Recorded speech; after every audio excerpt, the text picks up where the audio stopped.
here in our final video of the High Renaissance, a video on Raphael and Titian. So, if you have your note packet, take a look at page 16. It's where Raphael starts, and continue reading until the end. It will cover Titian and also some Renaissance architecture. All right, so we are going to pick up looking at Raphael. So Raphael is the youngest of all of the masters in the High Renaissance. He is born into a family who paints. His father was a painter. His father teaches him the ropes and the fundamentals of painting. He was a very affable young person. He was seen as very precocious because he showed a lot of talent at a young age. He will travel to Florence, and then he will do the majority of his prolific work in Rome when Pope Julius II has him come to paint the papal apartments, so the areas of the Vatican where the Pope lives. And actually, when Raphael dies in 1520, that is seen as the official end of the Renaissance. And after that, we enter a period known as Mannerism, and we'll get into that in our next video. So, Raphael. So, what comes to mind when you think of Raphael? So, up there, I got the red color. Some of you might think of the Ninja Turtle with the red bandana. But he is actually, in his lifetime, really known for painting the Madonna and Child. He was known as the master of the Madonnas. All of these images here are his. He was able to show this tenderness of a mother and a child that really wasn't seen before. His most famous Madonna is the Sistine Madonna, which is actually on the wall of the Sistine Chapel. It is the one here in the lower right-hand corner, or lower left-hand corner, and it's really known not just for, Mary presenting the baby Jesus, but these two little putti at the very bottom, the images of those two little angels or cupids have been reproduced over and over and over again. Just because they're like these fun little angels who are like totally unimpressed with the baby Jesus, kind of like how two little kids would be unimpressed with seeing a celebrity that they would have no clue who they are. All right. And if you take a look here, this is Leonardo da Vinci's Madonna of the Rocks. Over to the right, you have the same exact scene. It is a scene with Mary, baby Jesus, and John the Baptist. You see the handling and the lighting here is a little bit different. Leonardo's a little bit more mysterious. You have Raphael is a little bit brighter and a little bit more essentially playful in terms of the way the interactions between the babies is more real.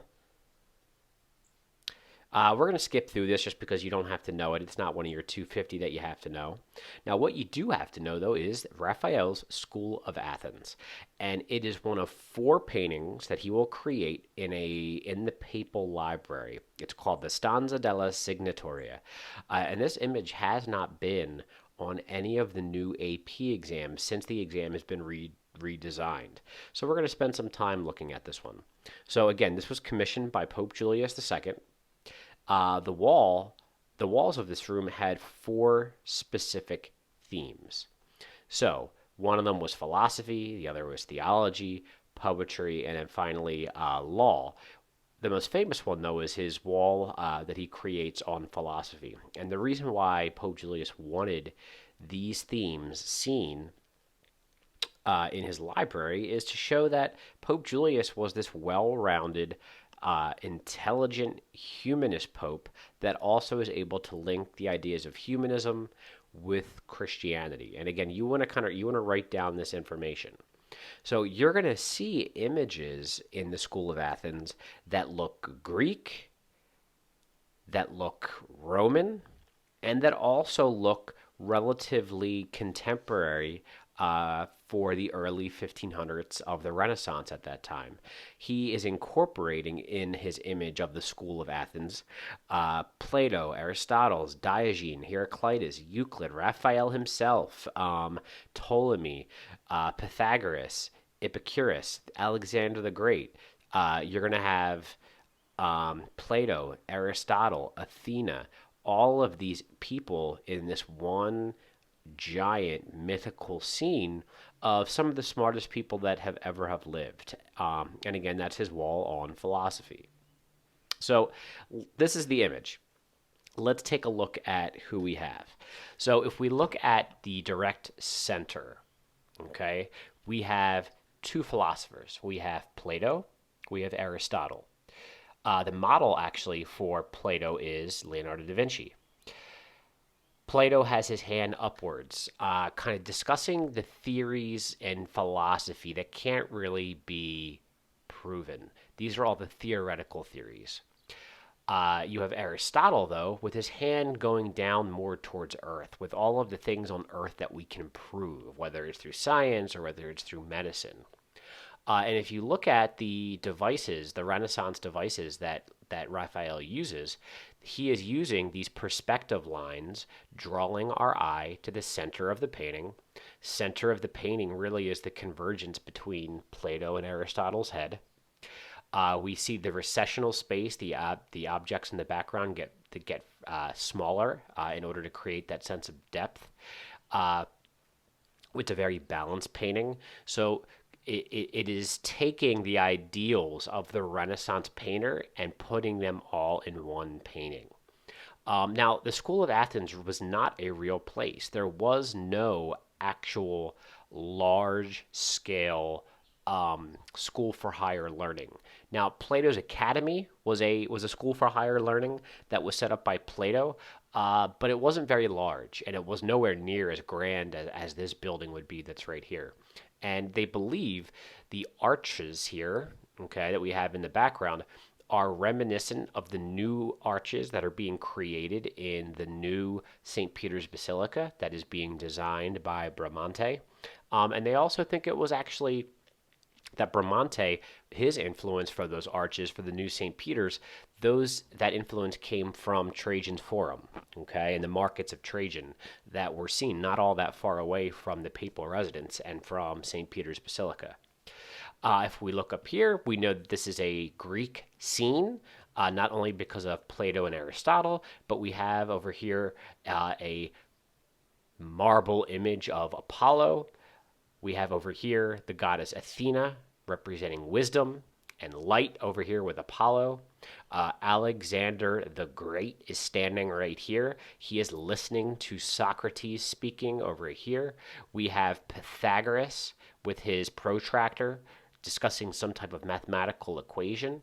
And then we also have Euclid right here, which is meant to actually be, and he's dressed as a stonemason, and that is meant to be Michelangelo. And like I told you in the last video, Michelangelo was a loner. So he is here kind of off on his own, writing down his ideas and thoughts for his next sculptural masterpiece. And Raphael, not to say he thought too highly of himself, but he paints himself right over here into the image. Just kind of barely, you barely see him, but he's right there, which just kind of shows that, hey, he thought he deserved to be amongst the greats, and he was right. So, and you can see here all of this painting of the stucco and the marble on the wall. That's all a flat surface that he painted to make look like it was real plaster or marble. So that's that trompe-l'oeil. And you can see how large this painting is by seeing the doorway in the lower left-hand corner. So this is the room that it's in. You can see how large it is. This would have been the library. Today it's not used by the Pope. It's on the tour of the papal residence.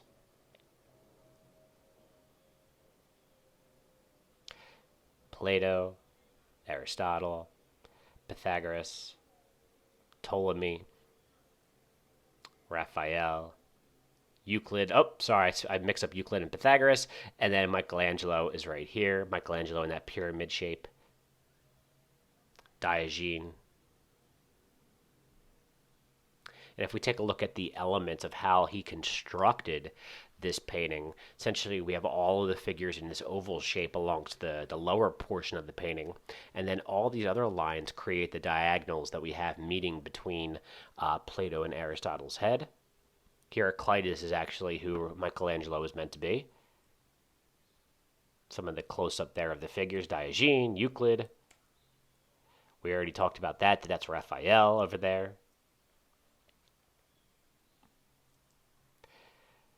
Alexander the Great is right over here. And this is kind of very reminiscent of Masaccio. We looked at this painting from the early Renaissance because I said Masaccio was one of those really important founders of Renaissance techniques, and Raphael picked up on that. So the architecture probably resembles what earlier types of architecture and where. I already talked about that in the last couple slides. It was probably influenced by the New St. Peter, which was based off of Bramante's design. And what are some of the great Renaissance themes seen within the painting? We have philosophy, we have science, we have poetry, we have art, religion even, with the incorporation of the Greek sculptures of the different Greek gods. So a lot of that is seen here. Make sure you write these down. So in the final years, Raphael, they're pretty sure he had gotten an STD. They think he had syphilis and died. He was a ladies' man, let's just put it that way. He was engaged to get married to a lady named Maria, who was very, very wealthy. But they think he was really having an affair with a lady named Margarita, and she was the daughter of a baker, and not very wealthy, but very pretty for her time. And they think that when Raphael died, he had actually painted a painting of Margarita with a ring on that he had given her. And after he died, one of his friends goes in and paints over the finger so that nobody knows that he gave her this ring, because he was really engaged to Maria. He was only 37 years old when he dies, and 500 years after he dies, they did x-rays of that picture, and they saw that it had a ring, and that's where the theory came that he was really in love with Margarita, but he was engaged to get married to Maria because she was wealthy. And Raphael and Maria, even though they may not have been in love, are buried side by side.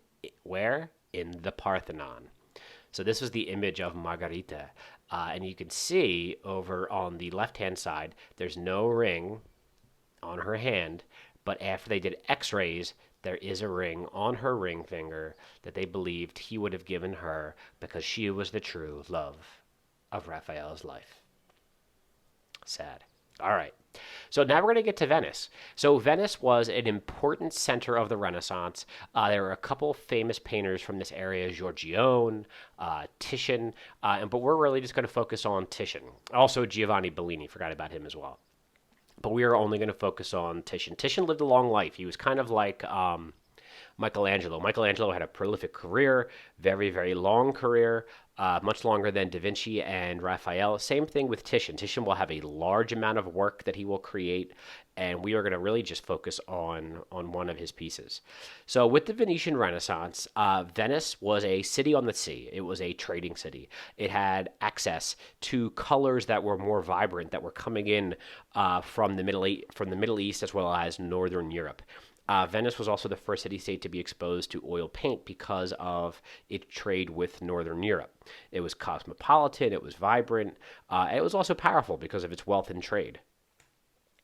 So if you think of the Venetian artists and the Venetian era, they used oil paint, which allowed for more detail. We're going to see a lot of outdoor scenes, which we didn't really see so much in some of the other eras and areas of the Renaissance. They're going to focus a lot on the application of the painting rather than the overall design. There's more sensuous themes seen in Venetian painting. I know this is not in red, but I would write this down just because it's important to understand what's coming when we look at Titian's piece of art. So here's Titian right here. He was humble, again prolific, painted a lot of different paintings. He was able to fill the void after the deaths of Giorgione and Da Vinci and Raphael. So really it's kind of him and Michelangelo working as the prolific painters of Italy all through the mid-1500s after Raphael dies. So here's the piece that you have to know. It is called the Venus of Urbino, or Urbino. It's spelled both ways. It is in oil on canvas. It is in the Uffizi Gallery in Florence, even though this is created by a Venetian painter. And they believe it was a wedding gift for the patron. So they were getting married, and this was a gift to the wife uh, on her wedding day. So there's some symbolism here. You do want to write down the symbolism. So I know it's not in red, but you do want to add it. So what do we see? We see this myrtle tree in the background, which resembles and means the eternal commitment of a husband and wife. The cassone is that chest in the background that's usually given from a groom to a bride on their wedding day, customary gift. The windows resemble a drawing of the ducal palace of Urbino because this was a duke from the city-state of Urbino. And then we have the dog again representing fidelity. So one of the things that you would call this is called a reclining nude or a recumbent nude. She's got a little pocket, or in her hand, she has a little clustering of roses. She's got, she's being modest like the Venus. That's where the name comes from, Venus of Urbino. Anytime you saw the goddess Venus, she was kind of covering herself. We saw that in the Birth of Venus. We saw that in some sculptures from classical Greece as well. So she's covering herself. That's all meant to be modest.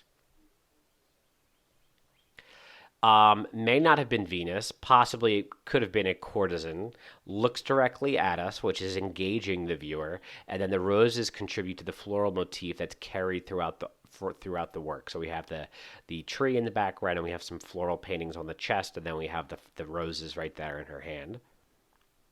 A little bit clearer version of it here, and you also see flowers on the pillows below her. There are her two maids in the background.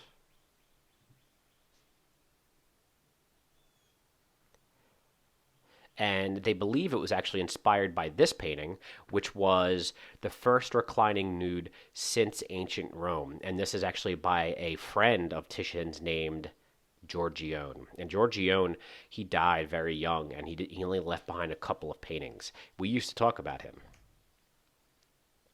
All right, guys, and that is it for the High Renaissance. We are going to get into mannerism in our next video, which is art of the very late 1500s, really from the death of Raphael to the beginning of the Protestant Reformation. All right, have a good day, and I will see you next time.